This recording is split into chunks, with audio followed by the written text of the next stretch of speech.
Olá pessoal, sejam mais uma vez muito bem-vindos ao canal da Anatomia Virtual, e na aula de hoje nós vamos falar sobre a classificação dos ossos.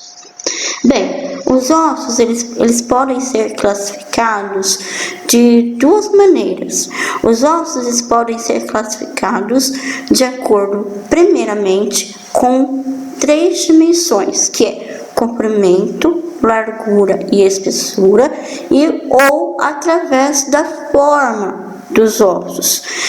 Vocês vão tentar querer, muitas vezes, decorar esses conceitos, mas se vocês pegarem na peça de vocês aí do laboratório que vocês têm, seja ele uma peça sintética ou então uma peça cadavérica, vocês vão poder visualizar, e até mesmo através das imagens, como eu demonstrei aqui. Então, o osso longo, tá? É quando é de acordo com aquelas três dimensões que eu havia dito para vocês: comprimento, largura e espessura, e ele preconiza quando o comprimento ele predomina sobre a largura e a espessura. Então, de exemplos, a gente tem, por exemplo, os ossos do braço, o antebraço, a coxa, da perna. Então, por exemplo, os ossos do braço, a gente vai ter o húmero. Do antebraço, né, nós temos aqui, ó, a parte do rádio e a ulna, sendo ossos longos, na qual o comprimento é maior do que a largura e a espessura. Nós temos aqui, olha, o húmero no braço, aqui ilustrado. Aqui, olha, na perna, nós temos a tíbia e a fíbula, considerado aí ossos longos. O fêmur, né, também caracterizado aí como osso longo. O osso longo, ele tem a característica, tá, de possuir duas epífises, tá? Qualquer osso longo tem duas epífises, a epífise proximal e a epífise distal, né?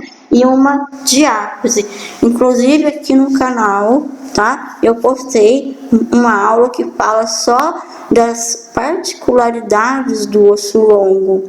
Além disso, do osso longo apresentar uma epífise proximal e uma epífise distal e a diáfise, se nós fizermos um corte transversal no osso longo, quer dizer, separar a parte superior da parte inferior, nós vamos visualizar que nós temos um compartimento, vamos dizer assim, específico para alojar a medula óssea, tá? Que é a cavidade medular que apresenta aí também uma característica marcante, né, do osso longo. Bem, o osso longo, como eu disse para vocês, é quando o comprimento predomina sobre a largura e a espessura. E tem ossos, por exemplo, os ossos da mão, do pé, por exemplo, as falanges, metacárpicos.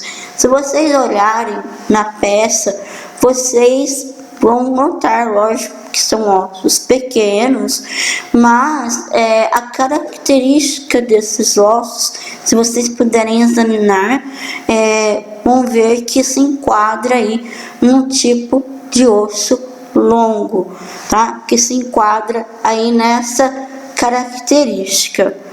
Nós temos também o osso alongado.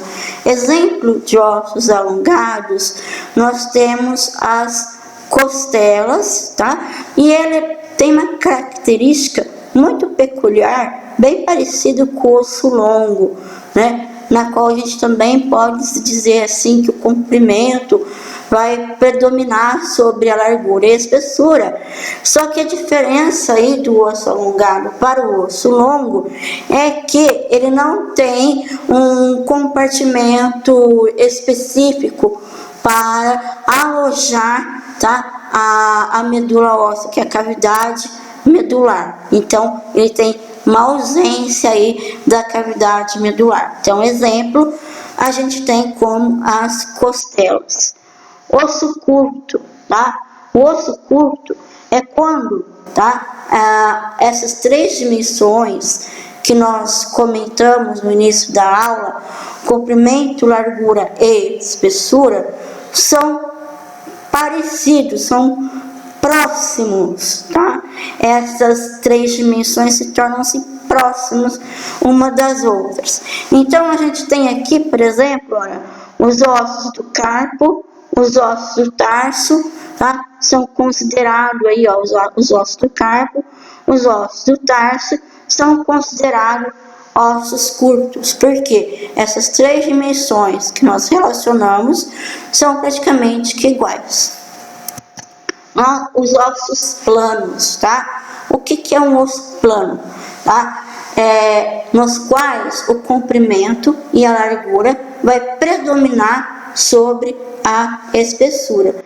Então, como vocês podem ver, aqui, principalmente os ossos da calota craniana, o frontal, os parietais, o occipital, aqui tem um osso parietal desarticulado. No caso da calota craniana, se vocês tiverem dificuldade para enxergar, é porque na peça os ossos se encontram assim, né? Totalmente articulados um com o outro. Já, né, o osso do quadril também é considerado um osso plano, e a escápula também, tá? Um osso plano. Antigamente se chamava, tá, pela nomenclatura antiga da anatomia, osso chato, tá? Não se usa mais. Então, como eu disse para vocês, sem tentar decorar, vocês vão poder pegar na peça e analisar esses quesitos, tá? E vocês vão perceber que aqui no caso, por exemplo, do quadril, do parietal, da escápula, que são os ossos aqui mencionados como exemplo, olha só, o comprimento e a largura, né, vão predominar sobre a espessura dos ossos.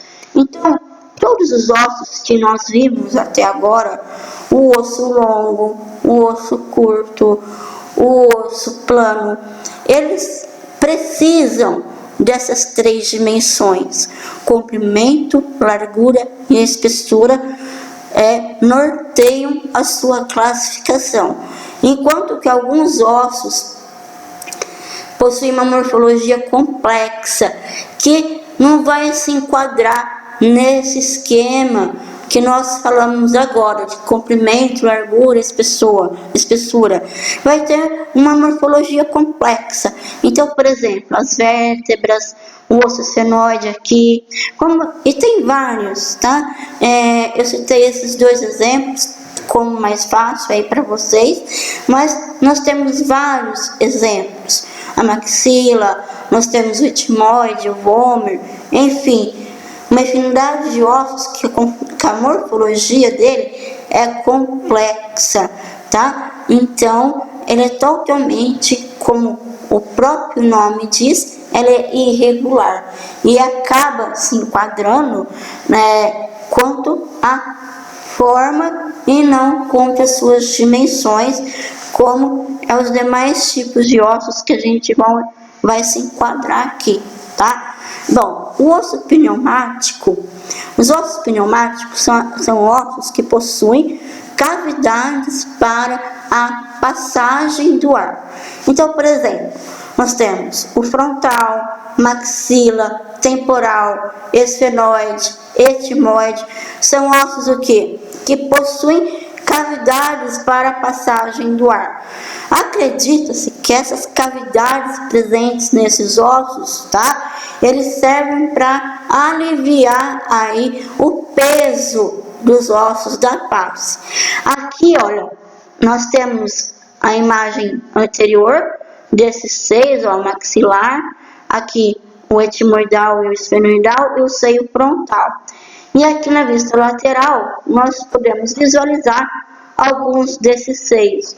Lembrando que na anatomia, seio não tem nada a ver com seio que a gente aprende de mulher, né? Por exemplo, seio na anatomia significa uma cavidade, que é completamente diferente. E quando você chegar na parte do sistema respiratório, por exemplo, nós vamos ver que a inflamação dessas cavidades aqui, o que acontece? Dá o que a gente conhece popularmente como a sinusite, tá? Então, a sinusite nada mais é que a inflamação dessas cavidades aí para a passagem do ar, tá? Dos seios, que no sistema respiratório vai ser chamado de seios paranasais, tá? Então, quando o médico pede lá raio-x dos seios da face, né? No caso de sinusite, é exatamente para ver como que tá a inflamação nessas cavidades aí, tá bom? Bem, um outro tipo de osso e último são os ossos sesamoides, tá?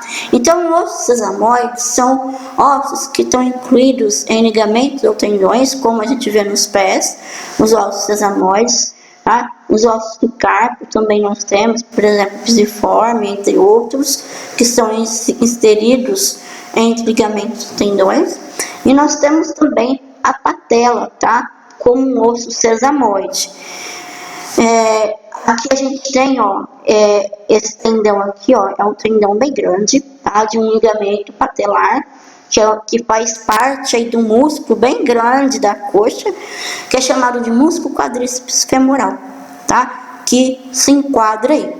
Bem, eu vou deixar uma sugestão de exercícios para vocês fazerem, se vocês quiserem treinar na casa de vocês.